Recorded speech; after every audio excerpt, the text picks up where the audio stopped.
Hello everybody. The World Toe Wrestling Championships is taking place today in Ashbourne in Derbyshire. A bit like arm wrestling. You lock toes with your opponent in a sort of frame that has bookends, like type of thing, and the aim is to push your opponent's foot towards one or other side, and the first to get their opponent's foot to touch the bookend is the winner.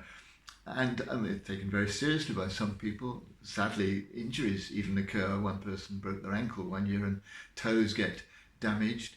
One person had all his toenails removed in order to give him greater traction.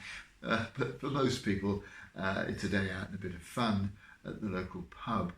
It goes back to 1974 when a group of people were bemoaning yet another England loss in a World Cup competition and decided the only way they could make sure England won was to invent a sport that nobody else knew about. And so they came up with this idea of toe wrestling. But it'll happen today in Derbyshire. One person wrestling with another, which I think is an image for us of a number of relationships that we engage with in our lives. The Hebrew scriptures contain the story of Jacob wrestling with God. He goes off one night on his own and wrestles with God, and it's clearly a real struggle.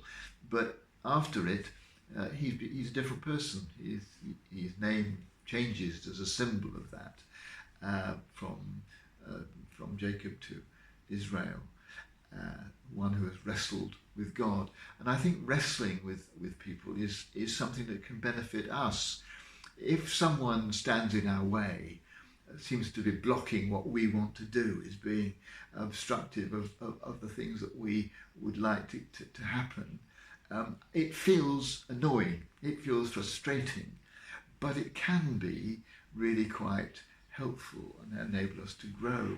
Of course, some people are just obstructive for the sake of it.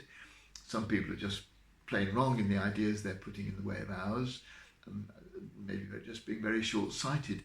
But a lot of the time, the obstructions that annoy us are actually important things for us to think about. And it makes us look again at our own plans, perhaps to refine the details a bit.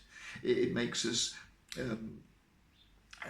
think through and perhaps even change decisions that we've made. And even if that doesn't happen, the notion of having to wrestle with somebody who's not going along with our way of doing things can help us to develop our own personal style, make us stronger people if we react to it in a creative kind of way. And so I'm going to just, instead of trying to allow myself to be annoyed when people obstruct my path, I'm going to wrestle with their ideas, wrestle with their motives, wrestle with their suggestions, in the hopes that out of it all I shall become a better person and be clearer about the right way forward.